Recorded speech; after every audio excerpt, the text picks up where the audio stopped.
Hola gente, nuestro invitado de hoy está firmemente vinculado al folclore nacional. No es músico ni cantante y comenzó a vincularse con ese gran género musical casi por casualidad y no obstante, se lo considera el máximo relacionista público del folclore nacional. Nació en la ciudad de Necochea y poco a poco iremos conociendo más sobre su insospechado derrotero personal. Con nosotros, Esteban López, alias El Colorado. Hola Esteban. Hola Jorge, un gustazo. Qué lindo escucharte.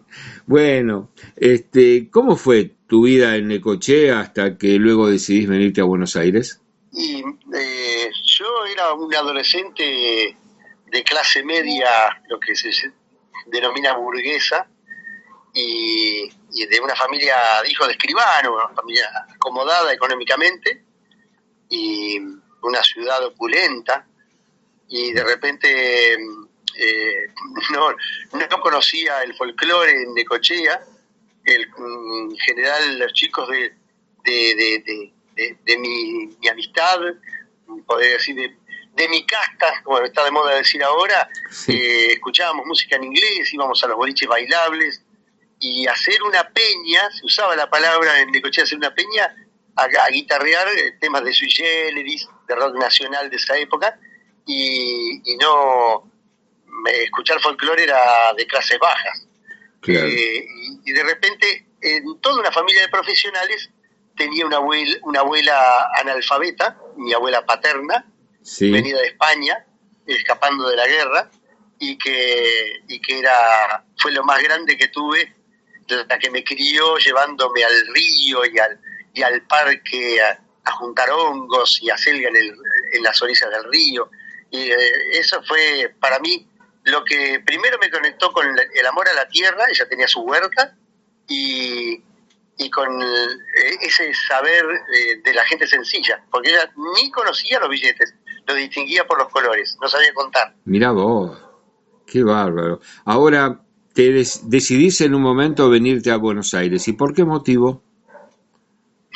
Mirá, somos 4 hermanos, pero yo era el predilecto de mi papá en lo teórico, no en el amor, ¿no?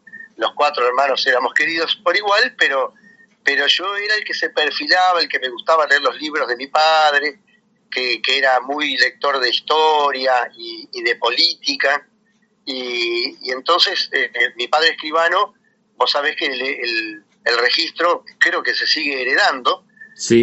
Y entonces yo era la esperanza de mi padre como heredero del registro escribano, y le dije un día, tuve una crisis muy grande, me fui de mochilero a Brasil a los 16 años, y cuando volví me habían quedado 3 materias a marzo y no las rendí porque volví muy justo, y entonces repetí 4º año, entré en una crisis muy grande y me invitaron a hacer un retiro vocacional en el Cotolengo de Claypole, en sur del Gran Buenos Aires, de la congregación de Don Orione. Los Cotolengos, para quien no sabe, son hogares para discapacitados, sí. Y esto es una ciudad en miniatura, y me conmovió de tal manera, yo fui a hacer ese retiro, y me conmovió de tal manera que dije, yo me quiero quedar. Y me dijeron, pero te falta 5º año, andá, termina 5º año y volvé. Y fui, terminé 5º año, y me volví, y estuve 4 años estudiando para cura, hice la carrera de filosofía, algo de teología, y en esa congregación nos mandaban los fines de semana a trabajar en las villas miserias de los alrededores, sí. En Claypole, Solano, zonas marginales bravas.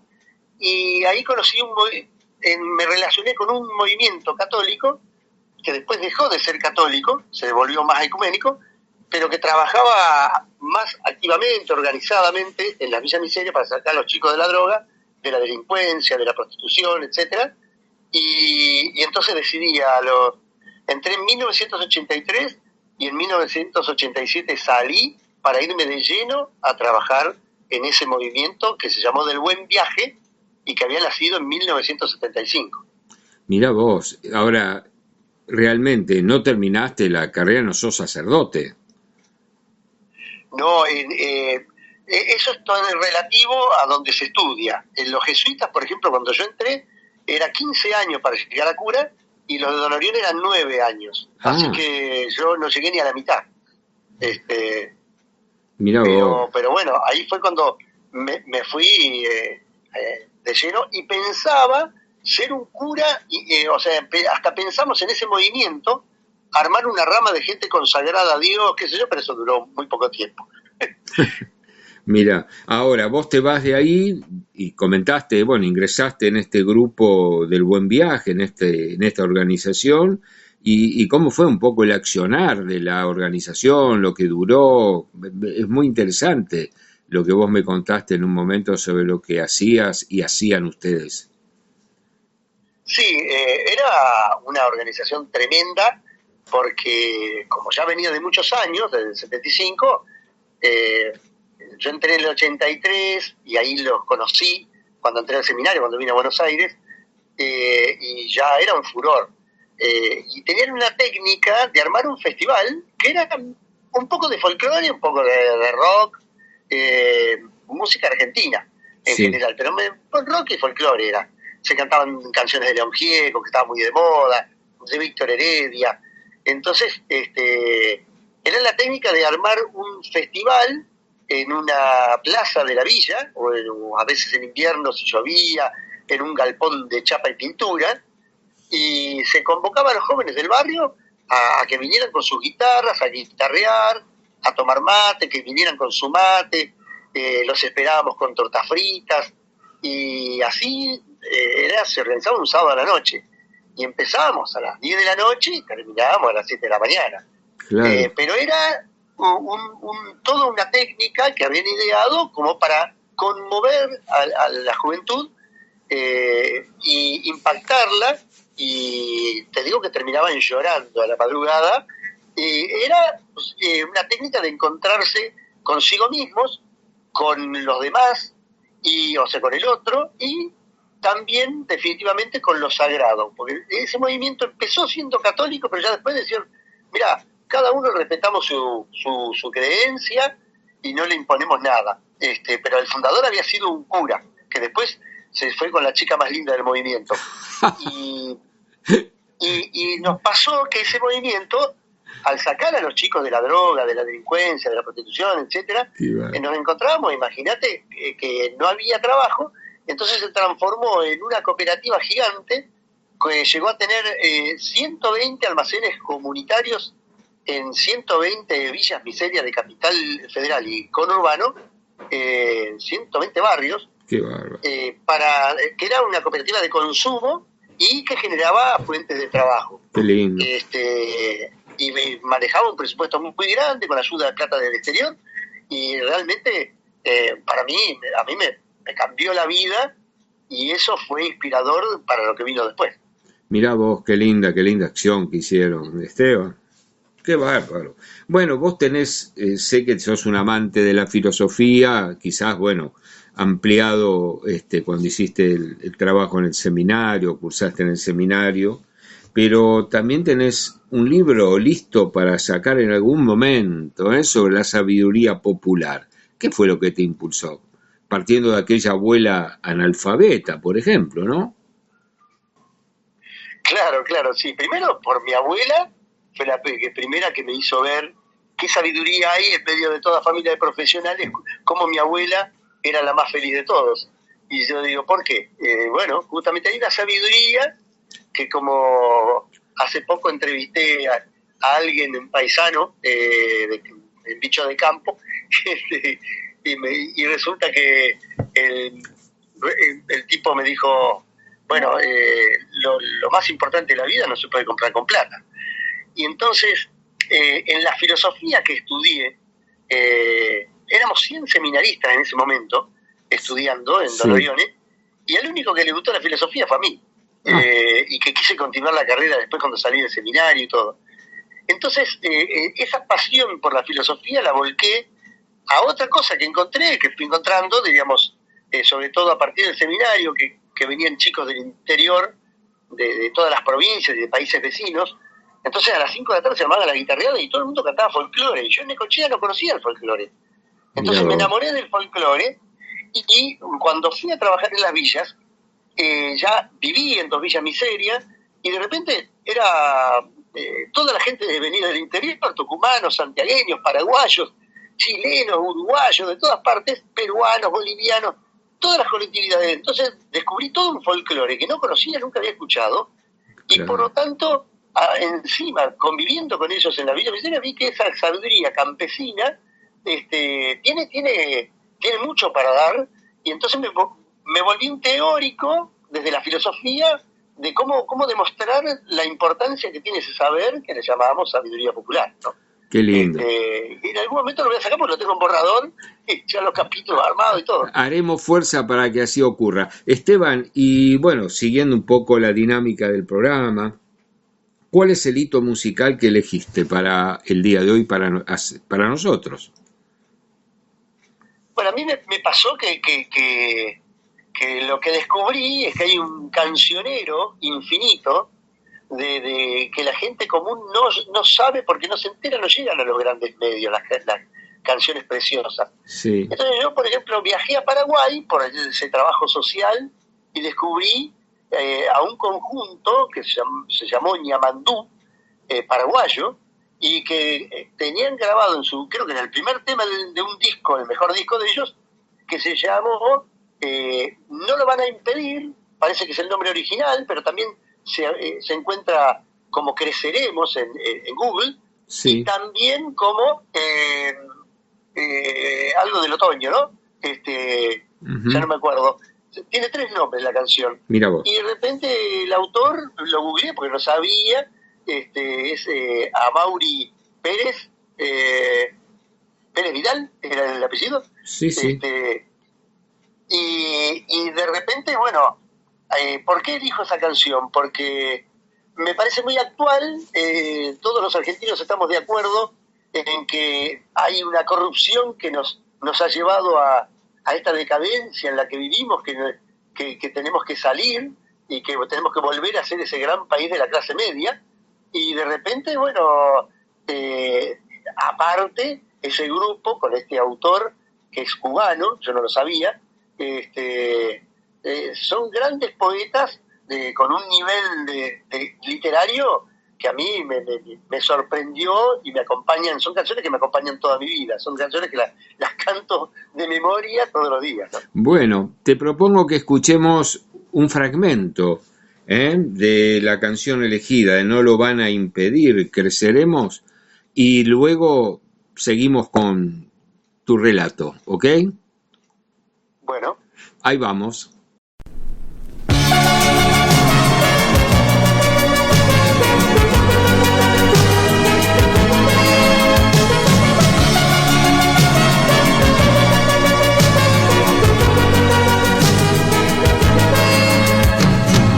Van a impedir las golondrinas, ni ventanales rotos, ni lunas nuevas, ni todos los andamios, ni las hormigas, ni flores, ni herejías, ni conteneras. No lo van a impedir las mariposas, ni los soldados, ni las primaveras, ni aun negándole al viento de muro a muro, ni aun negándole al fin donde se crea. No lo van a impedir dientes ni esquinas, ni el temor de la Virgen se oscurece, ni el humo de las calles si llovizna, ni el canto del verano si anochece. No lo van a impedir ni el falso amigo, ni el que alimenta el cepo y la tortura, ni el pequeño ladrón de mano fría, ni el terrible Don Juan de cara dura. No lo van a impedir ni moralistas, ni el indiscreto encanto del embrujo, ni ausentes millonarios ni arribistas, ni aspirantes al hacha del verdugo.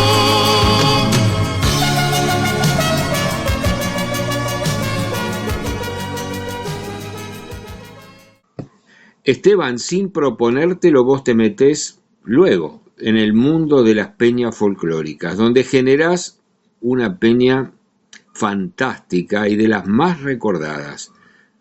Contanos ese tránsito. Bueno, yo en un momento el movimiento en el que trabajaba de lleno en las villas miserias no fracasó, digamos, económicamente, nos agarró la hiperinflación de la época de Alfonsín, etcétera, una gran recesión que hubo y no sé qué. Entonces salí a buscar trabajo, volví, ya mis padres vivían en Buenos Aires, en Capital Federal, entonces me volví a la capital, hice varios trabajos y de repente un amigo empezó a trabajar en un bolichito que era una franquicia de empanadas y locro en Palermo Chico. Era, creo que Palermo Chico, Paunero, entre Las Heras y Cabello. Ajá. Y era un local chiquito de venta a domicilio, se llamaba La Casa de Salta, ese era el nombre de la franquicia, y entonces eran empanadas salteñas. Y yo caí como cliente porque mi amigo tocaba la guitarra y cantaba, entonces cuando terminaba de trabajar a las 12 de la noche un sábado, nos quedábamos hasta las 5 de la mañana guitarreando en el boliche, y un día el dueño dijo, lo vendo, se lo compré yo, y empecé a ser el anfitrión de ese lugar, y era chiquito, entraban 15 personas nomás en el saloncito que tenía, un local de 30 metros cuadrados Claro, completo. chiquito. Entonces un día un amigo me dijo, ¿por qué no te pones una peña? ¿Pero qué sería una peña para vos? Y me dijo, mirá, una peña para mí en un lugar con mesas, con sillas, para que nosotros nos sentemos más tranquilos a tocar la guitarra y entre más gente. Bueno, salí a buscar un lugar y encontré en un pasillo al fondo, en Salguero de Figueroa Alcorta, mirá qué ubicación, Sí. una casita chorizo de 100 años que estaba en el Pulmón de la Manzana. Es una cuadra chiquitita, una cuadra de 30, 40 metros, Sí. entre la calle Geli y Figueroa Alcorta. Todavía se ve esa puerta de zaguán negra, detrás de una panadería, ahí estuvo la primera peña del Colorado, y bueno, ya empecé, y de repente, bueno, este amigo que me dio la idea, me dijo, ponete una peña que yo te voy a llevar a mis amigos, no sabía que y fue a trabajar como estudiante de veterinaria en la preparación de los animales en la Expo de la Rural de Julio, en Palermo. Sí. Y a todos los paisanos que venían del interior a trabajar a la mañana con los animales, de ovejas, vacas, pollo, de lo que fuera, les dijo, vayan a la noche a lo del Colorado. Y empezaron a venir el primer día, cayeron 1.000, hasta que al quinto día cayeron 5.000. Y bueno, desbordó la plaza del Malva, fue un caos, bueno, fue como haber puesto un aviso en televisión. Ahí al lado funcionaba Canal 9 en una época, ahí nomás. Me acuerdo. Claro. Ahí nomás. Imagínate, no dejábamos dormir a nadie y ya en un momento los vecinos me dijeron, múdese, y me mudé 4 veces. Mirá vos. Porque me seguía desbordando de gente, entonces terminé encontrando en Güemes y Salguero, donde estuve 15 años más o menos. Un éxito. Ahora, Esteban, ¿qué resaltás de tu memoria de los grandes logros, los hechos salientes de esos 18 años que tuvo vigencia tu peña, la Peña del Colorado? Mirá, yo lo que fue tremendo y que hoy, que no está más esa peña, se demolió para hacer un edificio, no me renovaron el contrato, y entonces era el gran refugio de los chicos universitarios del interior, de los jóvenes, de 18 a 25, y que hoy no hay peñas, pero un lugar donde se pueda guitarrear en las mesas. Alguna peña hay, pero la mía era un lugar grande, muy cómodo para mucha gente, y que pasaba gente hasta las 7 de la mañana, seguía entrando gente. Entonces, ese lugar de amasado cultural, donde empezaron a caer los famosos a guitarrear en las mesas. Entonces vos imagínate llegar a una peña hoy y encontrarte con que León Gieco está tocando la guitarra con Peteco Carabajal, que se lo acaba de encontrar, y de repente llega Luis Salinas y se suma, y llega Gillespie y se suma. Esas cosas me pasaron. Entonces, y Pedro Aznar, y que se te queden hasta las 10 de la mañana guitarreando. Entonces, eso fue maravilloso. Carlos Di Fulvio se quedó hasta las 10 de la mañana un día cantando y tocando la guitarra y charlando con los jóvenes en una mesa. Entonces, esas cosas son inolvidables, y todo el mundo me pide que vuelva. Es una cosa que tiene que haber de vuelta a un lugar así. Ahora, Esteban, ¿quién te quita lo bailado, no? Dirían en mi barrio. En un momento vos me contaste que una de tus especialidades y tareas habituales en la peña era que te encargabas de hacer las empanadas y demás. ¿A qué cocinero hoy muy popular le enseñaste a hacer las empanadas en televisión? Bueno, fue muy lindo que había un programa ¿te acordás de Mili Stegman? Sí. Se llamaba Las Mil y Una, y el novedoso Donato, aquel cocinero que fue de Versace, ¿no? Sí, tan popular hoy. Claro, pero era el cocinero de Versace, nada más y nada menos. Bueno, estaba de cocinero del programa y me convocó para que yo le explicara la diferencia que hay entre las empanadas de cada provincia. Y bueno, yo por eso toda esa vocación por la filosofía también la volqué mucho a la investigación del folclore. Yo podría autodenominarme hoy un folclorólogo, como se les dice, y he recorrido buscando testigos de todo el país que me cuenten cuál es la diferencia de la empanada de cada provincia, y lo he conseguido. Entonces, por eso puedo decir, bueno, la diferencia entre una empanada sanjuanina y una mendocina y una cordobesa, algunas son dulces, otras le ponen huevo arriba, otras no la pintan con huevo a la masa, etcétera. Ahora, Esteban, bueno, pasa el tiempo de la Peña del Colorado, continúas con tu vida de un lado al otro y demás, y te convertís en periodista agropecuario contratado por Bichos de Campo, un multimedio de política agropecuaria con 5 millones de visitas mensuales, donde escribís unas notas, a mi modo de ver, muy interesantes, profundas y atractivas. ¿Nos podés contar acerca de alguna de ellas que me has contado y que a mí me conmovió?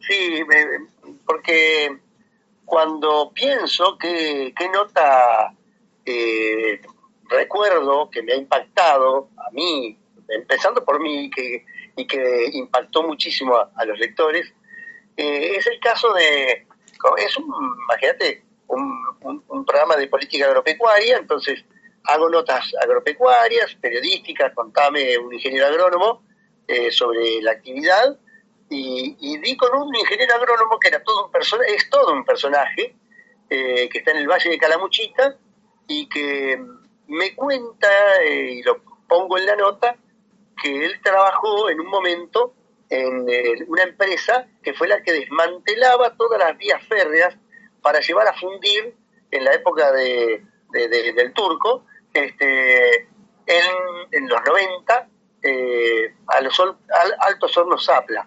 Sí. Y resulta que imagínate, le tocó me cuenta que andaba, si no me equivoco, era el Chaco, levantando las vías del tren hasta llegar a la estación del tren. Y cuando llegan a la estación, se encuentran con un peón golondrina sentadito esperando el tren. Y le dice: señor, ¿usted está esperando el tren? Sí. Bueno, le aviso que no va a llegar. No, ¿cómo que no va a llegar si yo vine en tren de mi pueblo? Sí, pero ahora yo soy el que levantó la vía y el tren no va a pasar más por acá. Vea de qué otra manera se puede volver a su pueblo. Y el hombre, en su sencillez, le dijo: pero mire, yo no sé volver de otra manera, y capaz que no me alcanza la plata para volver de otra manera. Yo vine en tren y lo voy a esperar. Y bueno, lo tuvieron que convencer, y bueno, buscaron la manera de que se volviera de otro modo, pero si no, el hombre no se movía no se hubiera movido de la estación de tren esperando con su avío, se dice, ¿no? Sí. Que significa hacia el camino, ese palito con su bolsito, donde su lleva atavío. Lo necesario. El famoso avío, se viene del latín. Y vos sabés que este hombre, este ingeniero, me contó que acto seguido, muy poco después, le tenía que levantar la vía del puente férreo, que si lo levantaba, un pueblo que cruzaba un río, que no, el pueblo quedaba aislado. Y entonces que dijo, no, dijo, hasta acá llegué, y renunció a la empresa, y seguramente nos quedó la duda, no me acuerdo si me dijo si alguien fue después y lo levantó. Mira vos. Él se negó, dijo, yo no puedo, hasta acá llego. Claro. Y realmente hasta el día de hoy para él es un tormento ese trabajo que hizo en sus años de juventud y que se arrepiente muchísimo, ¿no? Mira vos. Bueno, un acto de dignidad de su parte. Claro.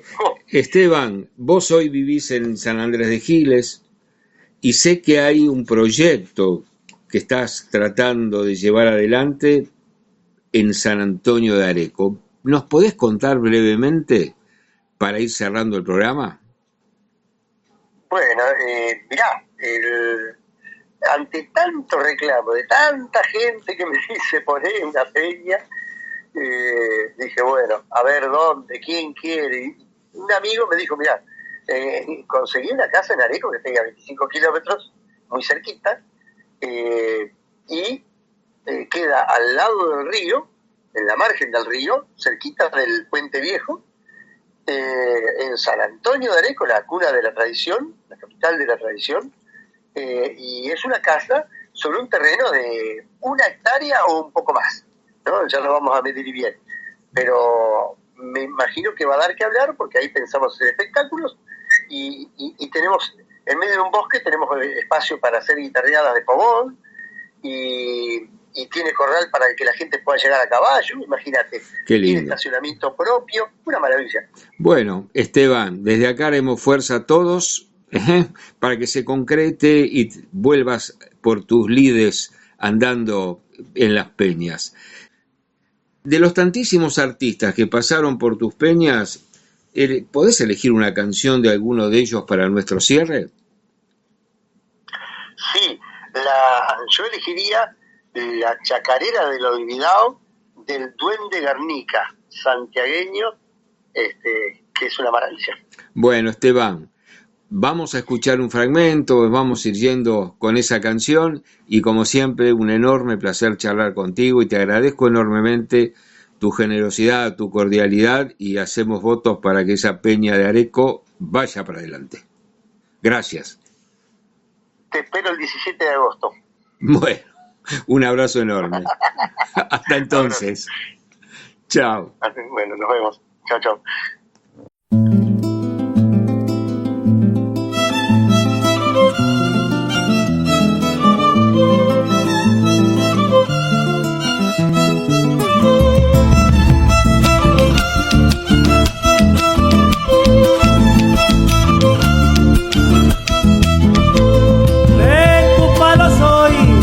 Hijo de tu cuero, soy el olvidado en la alcancía del tiempo, el que se quedó de pie poniéndote el pecho.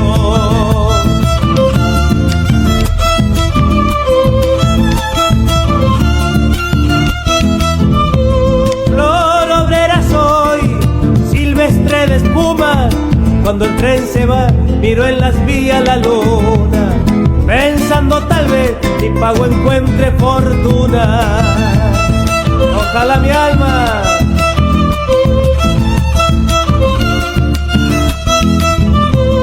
mi bofe se hinchó cuando repartieron, de mí no se acuerdan, dicen que nunca me vieron, que no soy de aquí, que ya no tengo remedio. Ay, soy